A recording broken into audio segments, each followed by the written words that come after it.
People, deluded. Good morning on this Friday morning, and good Friday to those of you that are Christian and involved in them sort of things. But good Friday, indeed. I mean, Arsenal won last night. It's a long weekend for us that live in the UK because obviously it's a bank holiday. Well, is it technically? But it's Good Friday, isn't it? So we don't work on Good Friday. We've got Monday off, return to work on Tuesday. So a 4-day weekend.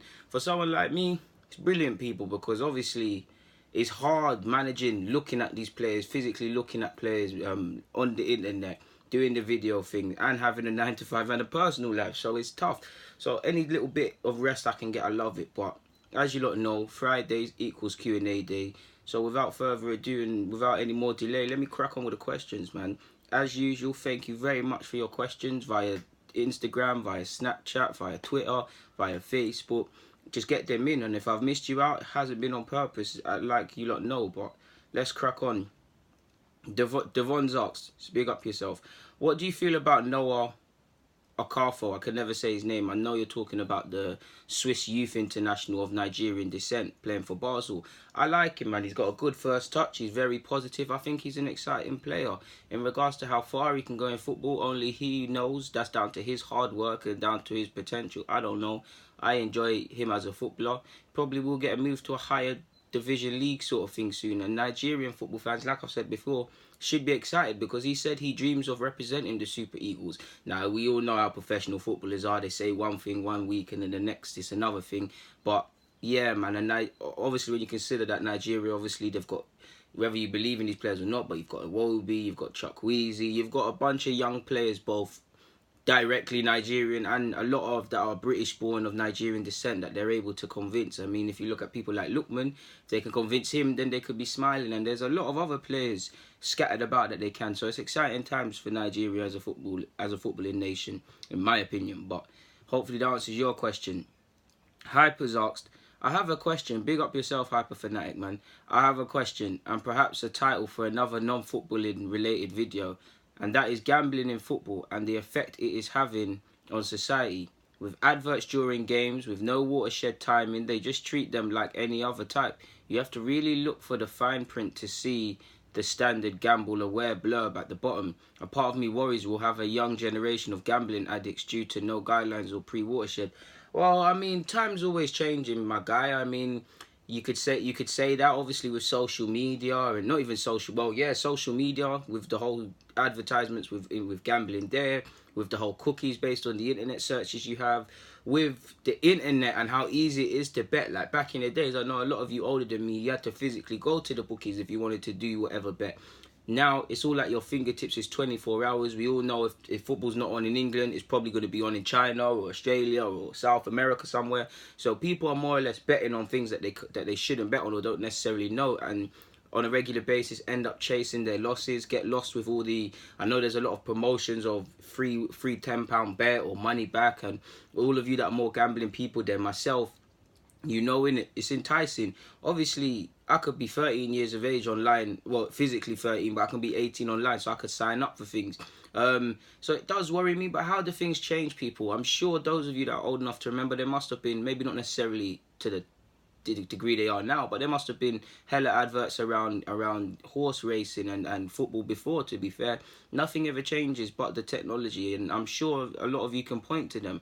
It's sad, obviously, my guy, when you see the little signs, and obviously gambling is in your face. You go to any footballing match, you see the people that are ready to take your bets. I always say this: you go anywhere in inner city London, you see a Corals, a Ladbrokes, and it's their businesses, so I'm not getting at them, but you see a bookmakers or a bookies almost on every corner. You go to certain more upmarket parts of London, yeah, you still see them, but they're less seen. Do you get what I'm saying, people? You go to a poorer part of London, you see not just gambling places, but you see pawnbrokers and things like that. So it is smart. And you also obviously see these bookmakers, they're sponsoring a lot of YouTubers, and I'm not a hypocrite, because if they sponsor me, that would be good, because we could do things. But you can't get away from it. Like you said, man, it's almost unconscious now. At halftime, you know, you're gonna either see, like if Arsenal play Spurs, you're gonna see at halftime Kane 2-1 or Aubameyang 2-1 or both teams to score or something. So you can't get away from it, my guy. And I will say, yeah, you will have a young generation of gambling addicts to a degree. That is true. I fully agree. But There's gambling addicts before. There's going to be gambling addicts 50 to 100 years from now. And I agree. But at the same time, even though I agree with you and your points, we also have to have accountability. I believe in human accountability. Obviously, gambling is like I'm assuming you're talking about excessive gambling, similar to drug use. They can't help it, but at the end of the day, there's accountability. There's steps that led you to that space. So it's down for young people, and not even young people, just people in general, to be competent enough to realize that gambling is a bit of fun. When there's fun, stop. Ironically, what they say. So that's a good question. I think I've done a video around that. Probably won't do a separate vid, but hopefully I've answered your questions, my dude. So if I just delete these questions, so it makes it easier for myself. Cool. Who else have we got? A Class has asked, what do Arsenal need to be a Prem winning team again? Well, first and foremost, he needs to give Unai Emery time. He's showing what he can do with the tactics and if people are on his wavelength. Obviously, we need to fix the spine of the side. Leno's come into his own, and Koscielny's been all right, and Socrates has been a good signing, but we need another centre-half, in my opinion. Need a midfielder, possibly a winger, and together with tactics and improving our away form and clean sheets and all of these things, that's what we need to win titles again. Obviously, you need an X-factor player. I know people might say no to Hazard, but historically at Chelsea, Hazard's a Premier League winner. Alexis of old at Arsenal was our maverick, our match winner, our match decider. Possibly need someone like that to tip the balance, because you look at Liverpool and City, they've got match winners in both ends. And I'm not just talking about the attacking players. You've got Van Dijk and you've got them top centre-halves that can pull you through moments. We've got good centre-halves, so I'm not just particularly in the centre-halves, but I'm pretty sure you get out where I'm going. So that first and foremost. But the main factor for me would be giving him time. Sammy's also asked me, Peter Drury or Martin Tyler? I'm going Martin Tyler. You've asked me that question quite frequently. Kyle's asked, how close are Arsenal to winning the league? Oh wait, no, this is you. Oh no, this is another question. How close are Arsenal to winning the league, and what do we need in the next 2 years? Well, first and foremost, we're at the elementary stage if you're talking within the next 2 years. So we've got to allow Unai Emery to flush the players he doesn't want at the club anymore, or who need to be sold for profit, or with their contract stuff, they need to move so we can have a playing base. Then he needs to bring in his own players. He's already shown what he can do with his tactics and stuff, and he has to work with some of the players he has, but he needs to mould the squad into his own, and that's going to take a bit of time. It's not going to be a thing where we're going to get every player that you possibly want sold out of the window, and I wouldn't advocate for that, because too many wholesale changes can be issues. So within the next 2 years, it's about filtering out and filtering in who we need and don't need within the side. It's about getting Unai Emery the best platform in terms of the players being receptive to his tactics. It's about improving our away form and etc. And basically what I've just said in the previous question, that's what we need to do in the next 2 years, in my opinion. People always ask me how close Arsenal are to winning titles and things like that, and I do find that question difficult to answer, because I can't predict the future, and how long's a piece of string, my guy? So yeah. Bless me, people. Oh man, that was a madness hay fever season, man. That's the one thing ruining this bank holiday. But thanks for your question, guys. Yusuf asked, is Cristiano Ronaldo to blame for Juventus' exit? You never win or lose together, so I think that's a bit silly to ask, my guy. So of course not. And he did score. J. Docs asked, can Marcus Edwards get a chance at Spurs next season? Admittedly, I haven't been following him as closely as I have been in Holland, but when I last saw him, he was doing quite well and being in part of important moments with his loan side. So who knows? That's what they want to see from him. If the coaching staff concede that that they have to say, oh listen, Poch, this guy can really contribute at some capacity next season, then sure. But I mean, he's been around the first team for a while. I'm not connected to Spurs, but I do think he probably has to leave and go elsewhere and advance his career. But who knows? He might get a chance. You'd have to ask a Spurs fan, my guy. But I believe based on talent he could. But it's down to a majority of things, people. A lot of things, better yet. My English was poor there, to be fair. What else have we got? T1's asked, how would you handle the transition of our current crop of youth prospects at Arsenal and transition them into the first team? And who in your eyes are the next ones up? It's difficult to say the next one's up. Sure, I can sit here and list all the players that have great technical ability and the players I love. 9 times out of 10, it's the one you don't look at that's the one that makes it. So in regards to next up, I'm not sure.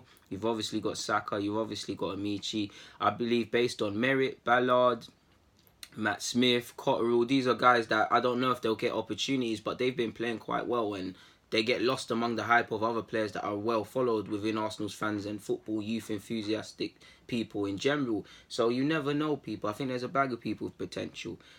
Obviously, I'm a big fan of Saka and Amici. Amici is the next one if you had to push me, excluding Nelson and Emil. But we've got some sick young players. We've got Aziz, who's 16, and no one knows how far he can go. You've obviously got Musa. You've got Kiddo Art Taylor to come about. You've got a couple players here and there. Even from what I hear in the under-15s as well, which I don't know personally, but there's some good players.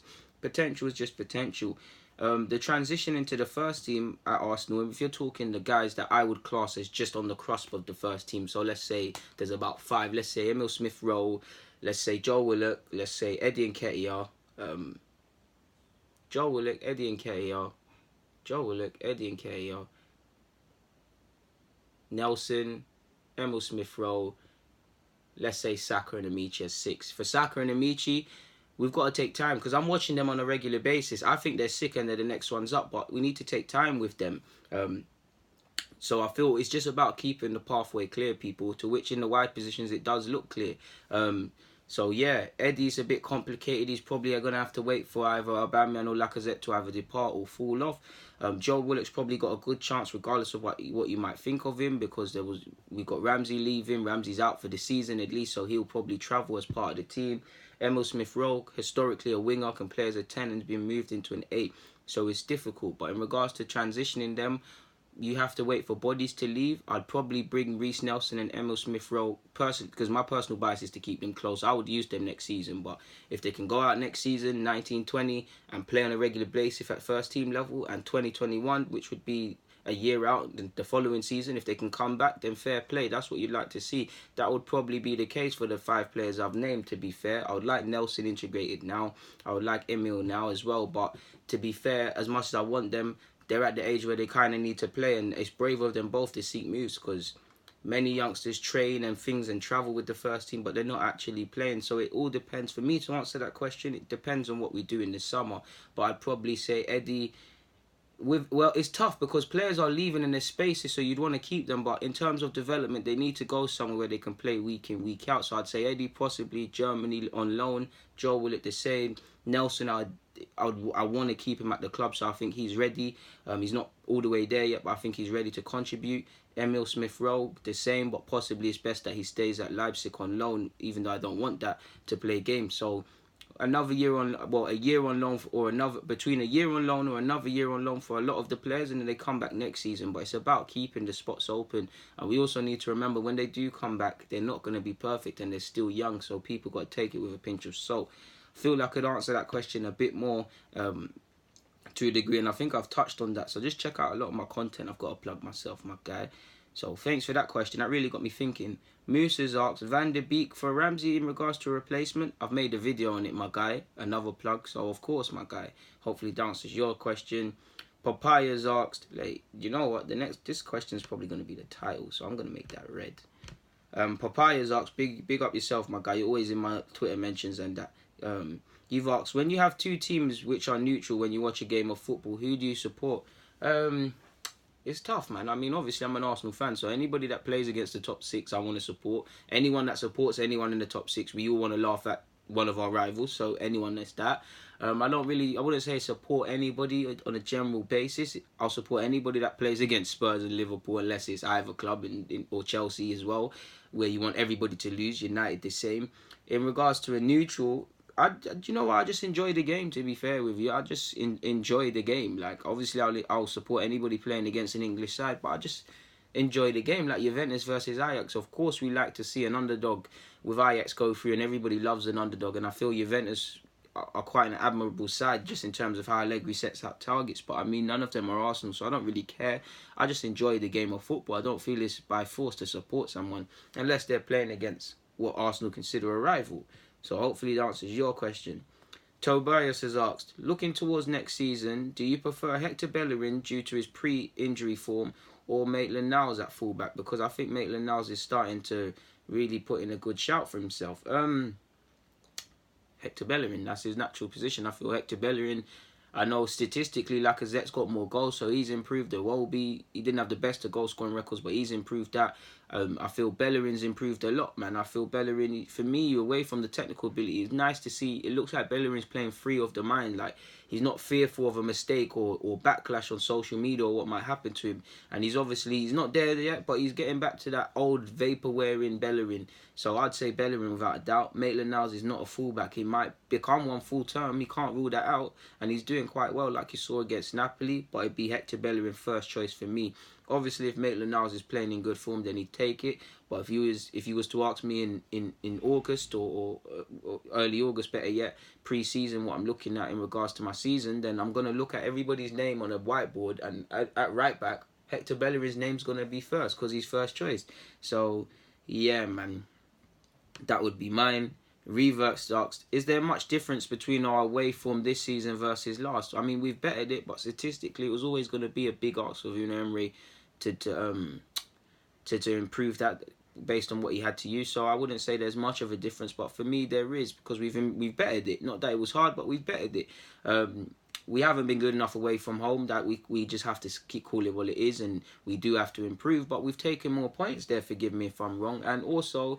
We put in our best performance for me anyways at Old Trafford. Well, no, it wasn't our best performance at Old Trafford in a while, but we took 4 points off United, including a point at home where we should have taken all 3.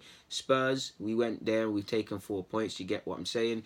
We played better against Chelsea at Stamford Bridge. Now that was the second game of the season. We lost that game, but we should have taken our chances. So I do feel there's more positive signs in regards to us away from home. But you can clearly see we've still got that mental handbrake. Still, when the fans get on top of us, there's just something around that. Like you saw against Everton. We did well against Napoli, and even last season we showed it against Milan. But it's about making that the standard sort of thing. So you could say there's still issues, my guy. Ems asks, do you eat pineapple pizza? Why don't you trust people who eat certain foods? I only say that as a joke, my guy, man. Of course I trust people who eat different food to me. No, I don't eat pineapple pizza. You're going mad. That's probably one of the worst toppings I've heard of, man. That's a dead shout, my guy. Never ever. So yeah. Need you like Jaws needs a raincoat. Okay, that's his username. Big up yourself, my guy. I almost didn't say that properly, but you've asked, bro, could you make a vid about us not making the Champions League? Maybe you could use the Dortmund/Monaco template. Kroenke would love it, and Unai Emery could definitely get the best out of players. I've touched on similar stuff, so I'm not going to make a video on it, but I have said that before, to a degree. We're going to have to look at Dortmund, probably Ajax and Monaco in that. Their scouting teams have been elite. They're getting players before everybody. Obviously, I don't want our team to be broken apart like them, but we're going to have to get... Scouting players has never been an issue for Arsenal. In my opinion, what becomes an issue is because scouting's harder nowadays because everybody's looking at everybody purely because you're looking at them. It's about convincing them. We can't afford to get into bidding wars, and we do win players, but when it comes into bidding wars and things like that, between wages and things like that, we're going to get trumped. So it maybe is something we need to look at, especially because we haven't our budget might be 75 million or 70 to 75 million if we get Champions League. That's how much Liverpool dropped on Van Dijk alone. We can't compete with that, so we're going to have to try a different approach. Kroenke, of course, would love it to a degree, but and I agree with that. But yeah, man. That is possibly something, maybe not like for like, but to a degree, marry some of their principles with ours together. So possibly that is something we're going to have to look at, my guy. What else is there? Duncan's asks, I know we need a centre-half, but excluding Socrates, considering the options we already have in the squad, in Bielik, Chambers, Rob Holding, and Mavropanos, can we spend really big on a really good left-back, replace Aaron Ramsey, and make do with what we have? We do need a fullback. Monreal's getting on a bit. If Kohler gets injured, things get complicated. So I get that. For me, away from spending, if we can just find someone competent, if you could find a quality centre-half that is better than what we have for £5 million or £2, then do it, people. It's just about scouting. I want a centre-half, so I'm inclined to say no. I don't want to make do with what we have because Koscielny's been great this season and he's really proved a lot of people wrong, but you're playing a dangerous game with Koscielny at his age. Holding and Socrates, like you've seen, if Socrates gets suspended or if Holding's injured, we're dropped in it. Chambers has had a decent season at Fulham, playing out of position, and I think he could be used in the squad.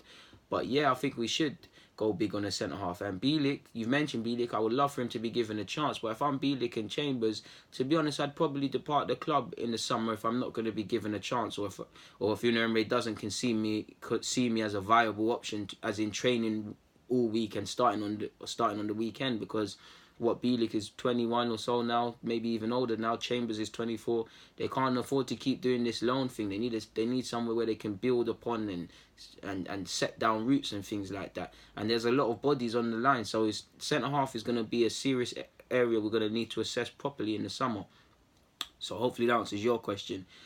Jules has asked, do you know the Argentinian defender Christian Romero? I've done a video on him, my guy. If you just type in my name and his name, I think he's decent. He's a bit rough around the edges. But yeah, man, I have done a vid on him. So that would be my opinions. I'm not going to share them again. I can't say your name. I'm just going to call you AP. Who would you say is the best player to come out of Arsenal's youth academy? I would say Ashley Cole. Ashley Cole, Tony Adams, in my opinion, would be it. Jack Wilshere possibly could have went on to have been named in them names because I think he had world-class potential without the injuries, and that's a fact backed up by Arsenal coaches and scouts. So yeah, man, they would be my players. Alex has asked, if Arsenal finish above Spurs, Chelsea and United, would that make you believe that we're not in a big mess as first perceived, or do you still believe wholesale changes would need to be made? I still believe wholesale changes would need to be made, and it would question the narrative that the media force, and I would love to do that. But for me, that would make me want to press the issue a bit more because we finished ahead of them.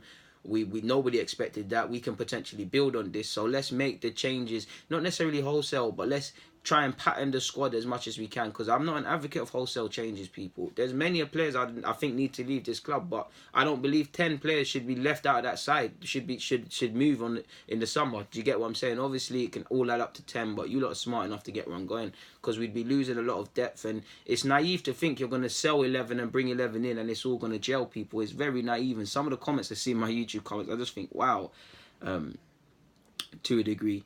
I don't feel I've got any questions no more, I think I've answered them all, so I'm going to get out of your hair. So, on that note, people, it's been a pleasure. Deluded, I'm out.